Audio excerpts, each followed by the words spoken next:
Welcome to the Book Party Podcast. Join us as we journey into the world of books with Michael T. Prepare to be captivated by engaging interviews, insightful discussions, and fascinating stories. You'll discover new adventures and gain insight into the creative process of the authors themselves as they share their struggles and accomplishments. Now let's hear from Michael T. This is Michael T. Ladies and gentlemen, theater enthusiasts, and all those who find inspiration in stories of triumph, welcome to another captivating episode of the Book Party Podcast. Today we're about to embark on an extraordinary journey of resilience, creativity, and the human power of spirit. Join me as we introduce you to the remarkable guest, Edward Miskie. Edward Miskie's journey is nothing short of awe-inspiring. With a rare cancer diagnosis that could have derailed his dreams, he instead used it as a catalyst for something extraordinary. As he marks a decade as a sole survivor, Edward brings us his remarkable book, Cancer, Musical Theater, and Other Chronic Illnesses, available at Barnes & Noble and beyond. For the past 18 years, Edward's life has been interwoven with the vibrant tapestry of New York City's theatrical scene. A writer, producer, and performer, his passion for the stage has driven him to create and share stories that resonate deeply with audiences.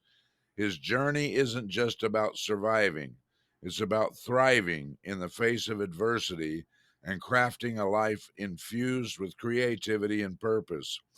In today's episode, we'll dive into the deep pages of Edward's book, exploring the intersection of cancer, musical theater, and challenges of chronic illnesses. We'll discover how his experiences have shaped his artistic endeavors and how he's channeled his struggles into works that touch the hearts of so many. So whether you're a theater lover, someone facing their own challenges, or simply seeking inspiration from a true survivor, you're in for a treat. Tune in as we celebrate Edward Miskie's remarkable journey of a decade of survival, creative expressions, and the transformative power of storytelling. Get ready to be moved, uplifted, and inspired as we uncover the incredible story behind cancer, musical theater, and other chronic illnesses by the indomitable Edward Miskie. This is the Book Party Podcast. Let's dive into a conversation that's as heartwarming and empowering. Now, Edward, why don't you take it from here, fill in the blanks a bit, and tell our listeners about yourself? Well, first of all, thank you for having me. That was a great intro. You're quite the writer yourself. Loved that. Thank you. So yeah, I mean, you pretty much hit the nail on the head. I've been in New York for almost 2 decades, performing all over the country. That's kind of a joke amongst, the industry that, you move to New York to do theater and you end up living or performing everywhere but New York. I've worked in every possible state you could imagine, and sometimes internationally as well. Which I've been very fortunate to do. In that time, I've also produced my own things. I had a show called Baratoned, does Broadway's Leading Ladies, and there was 3 big burly men, and we would tour the country and sing, the leading ladies of Broadway. It was really, really fun. And, of course, this book kind of came out of a place of trying to find myself. And I think that's really kind of the bigger thesis of the book, is that, it's about identity, of which I have had many living in the city from the time I was 18 to now. I have had many jobs that I've had to take on different kind of roles and personalities for, and it's been a really, really interesting journey. But I'm a self-starter. I work hard, and that's what I'm here for. Yeah, it sounds like you've done a lot and you've been a lot of places. And yes, you've had to have a lot of identities just to accomplish what you've done. But on your publishing journey, did you go the self-publishing route or the route of finding an agent and go the agency route? So I originally wrote this book in 2016 to 2017, and I self-published it. And I was kind of ashamed of it in a way because there were errors. I couldn't afford a copy editor person, and I just kind of like hid the book away and let it just sit there and hope that people would buy it. And they did for a while, and every so often I'd get like one or two purchases here and there a month or so. But um when I hit my 10-year anniversary mark, I made a promise to myself this year that I was going to start not only advocating for myself, but kind of believing in myself in a way a little bit more. I'm quite a self-deprecating person at times, as you will read in the book. And I kind of was tired of hiding behind this thing that in innately I was so proud of and wanted to show and showcase more. So I went all in and I found a publisher, an independent publisher. I didn't need an agent, but I reached out to a publisher and a couple of them, and I had them look at it. And this one who had a relationship with cancer as well, in addition to an affinity for musical theater, decided to take it on. We got it published. It's everywhere. And, it's just been night and day. I don't think I would ever self-publish again. This has been a really, really very different experience from the first time. So that they take the same book and unpublish it, basically rework it, and then republish the same book? Essentially, I did add some content to the book that was not there originally. We reshot a cover. There's a back cover. The liner notes on the back of the book obviously had to change. Some of the dedications had to change. I had lost a couple other friends to cancer between then and now, so I added them into the book as well. But yeah, essentially we in short, yes, we reworked it and then we took the other one off shelves, and this is the one that's available now. Oh, fantastic. That's pretty cool, though, to do it that way. Yeah, Okay, it well, felt good. take take us to the point in uh, what you would consider your worst author moment, and tell us that story. I mean, that's kind of it right there. I wrote this. I had a front desk job at an arts club down in Chelsea in the city, and I basically spent the better part of a year sitting at that desk doing my job, but also writing.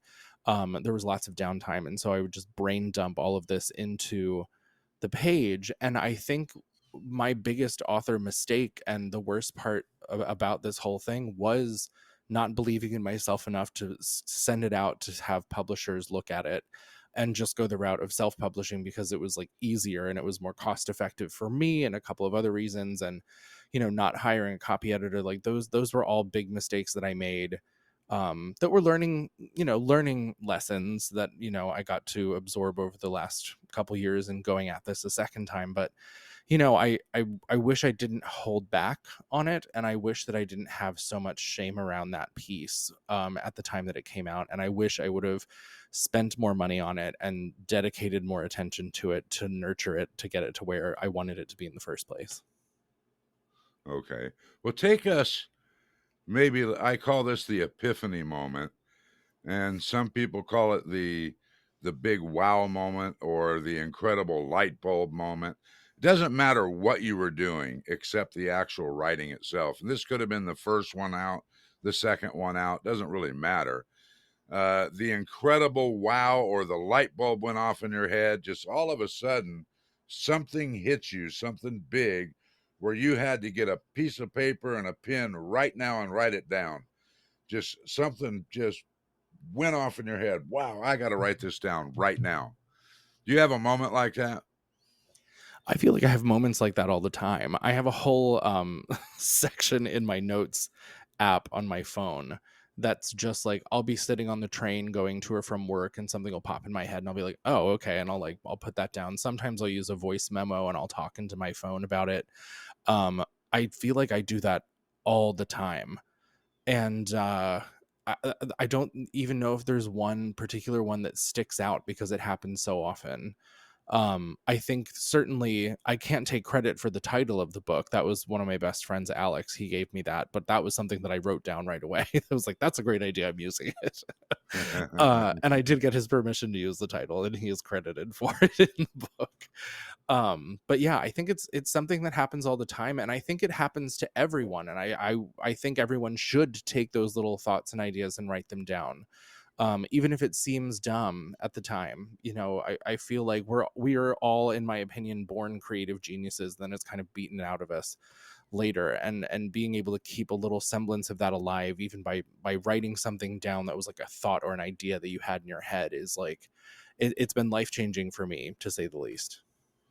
Yeah, because if you have that thought and it's all of a sudden, if you don't get it down either in a message on your phone or on paper or something right now, that's going to It's fade to gone. where if you do it later, it's Yeah. not going to be the same anymore, No. so Well, you and have to and get I it down now. I will say, when I first moved to New York, I wanted to do I wanted to be a pop star. I wanted to be Britney Spears. And I was writing my own music, which is more than we can say for her, but God love her. And I had these songs written down on, I think, loose leaf sheets of paper, because it was like 2005. We didn't have iPhones yet. And I stored them away, and it's always kind of been in my like apartment storage stuff. And then a couple years ago, I found them, and the melodies of those songs still were in my head, and I still knew how they went. And then a couple years ago, during towards the end of 2020, was it 20? Yeah, end of 2020. I was afforded an opportunity to go down to the DC area with this producer named Jim Ebert, multi-platinum record producer, and he runs this not-for-profit organization called Cancer Can Rock. And basically what they do is they sponsor someone who has had cancer to go into a recording studio and bang out a song. And so I took one of these songs that I wrote when I was like 18, 19 years old, and I took it down to him, and had an idea in my head of how I wanted it to go, and he and his team produced the music I gave them and made it so much better than I ever would have. Yeah, yeah. And we got this very like Beatlesy Queen kind of sound for it. It was called Walk of Shame. I wrote it when I was like 19 and first introduced to drinking.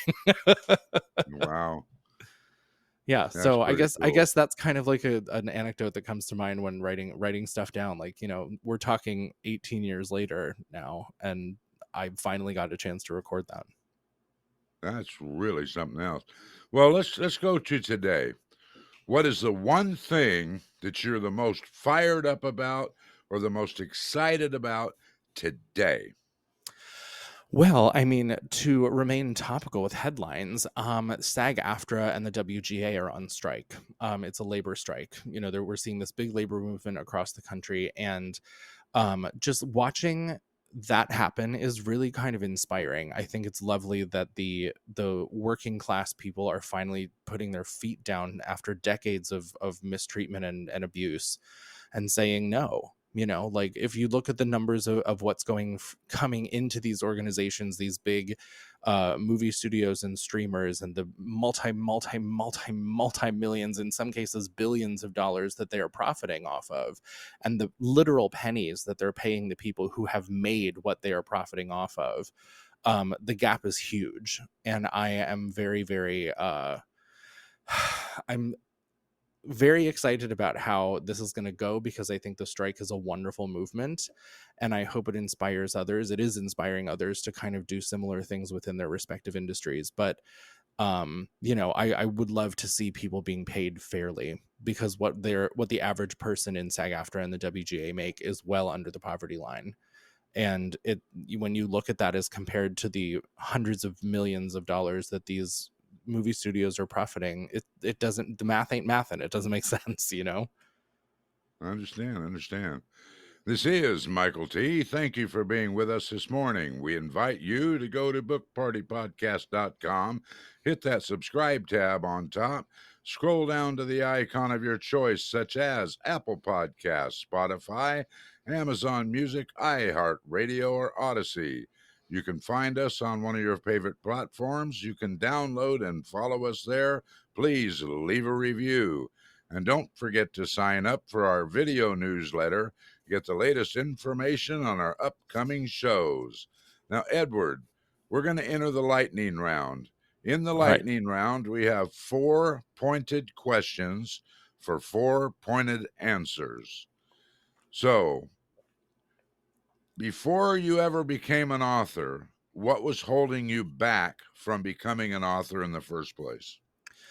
I don't think I knew that I wanted to be an author in the first place. I was running around the country being an actor, and the idea of writing a book never really crossed my mind. And I don't know if it was because I didn't think I was capable of doing it, or I just didn't have the cognizance to like tap into the subject matter that I wanted to write about yet. But it never occurred to me to be an author. So I guess nothing was Okay. holding me back.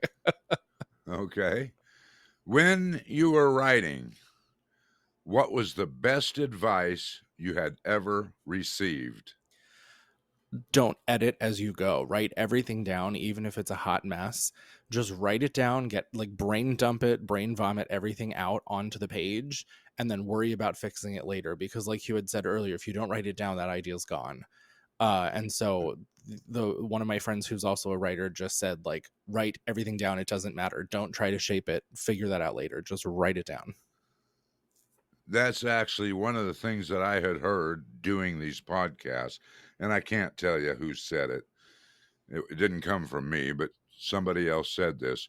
Write drunk, Oh go yeah. back and edit sober. Not to derail the lightning round here, but there's a really great story. There's an author named Augustin Burroughs who has a series of books that he wrote. He's most famously known for a book called Running with Scissors. They made a film of it with a bunch of really famous people in it that I can't. Jill Claiborne was in it, and Annette Bening was in it. And there's a really great story about how he wrote another book of his called Cellovision in one night, drinking a bottle of scotch. And he just wrote the whole thing. He sent the first draft to his editor, and they were like, "This is great." Yeah, it's just write drunk, edit sober, just get it Yeah, down on paper, just write.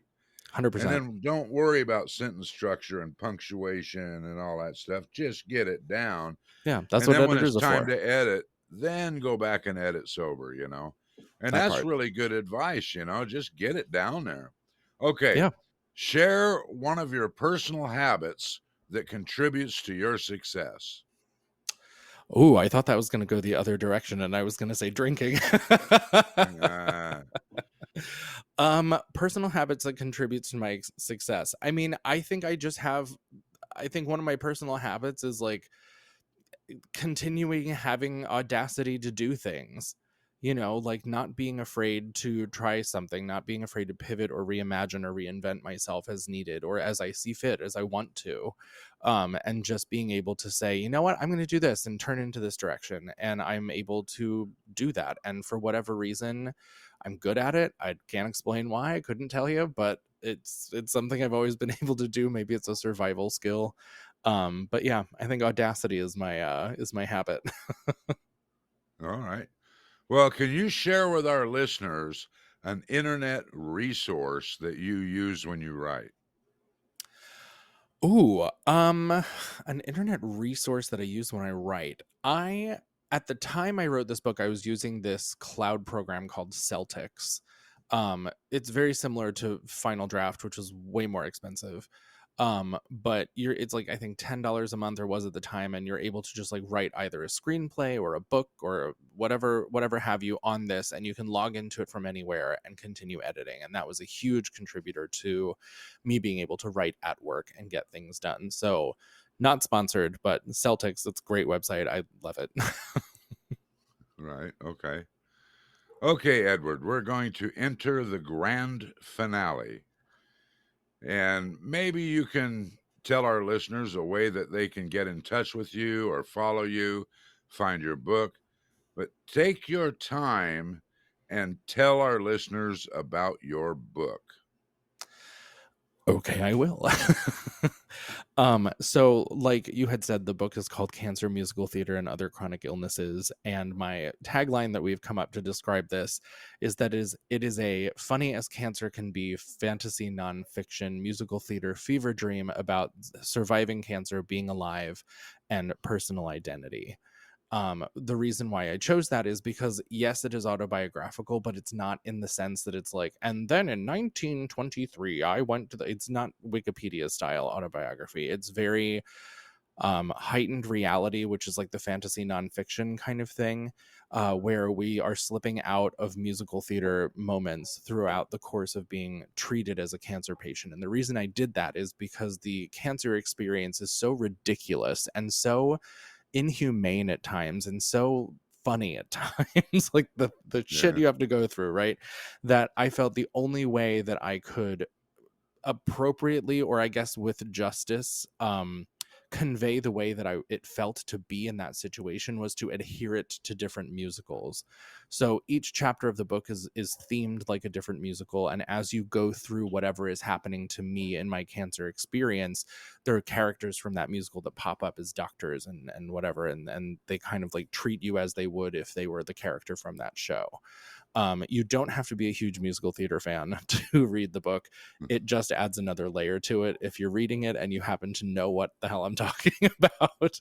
But otherwise, they're just crazy characters that pop out of nowhere. What I'm really excited about for that part is, if anyone's a film buff listening, I very much wrote the book through the mind's eye of Rob Marshall, who's a famous director for directing a lot of movie musicals, Chicago the movie musical being his most, I think, acclaimed. And as I was writing it, I just kept having that like vision in my head of how that movie slips in and out of reality. And so I'm very excited at the fact that this book is now being adapted for TV, and it's very much, if I can help it, be directed in a very similar way, where you're all of a sudden in the hospital and then all of a sudden there's a kick line of nurses or something, something very like performative that comes out of nowhere. And I'm very, very excited about that. We have a working title, which I won't say just yet, and we're assembling producers. We have a creative team kind of being put together. But yeah, read the book now before before they go flying off the shelves when this hits TV. Yeah, no kidding, huh? Well, so Edward, we thank you so much for being here with us today and opening up to us, and I'm sure our listeners appreciate this too. Again, this is Michael T., and I thank you for being with us this morning.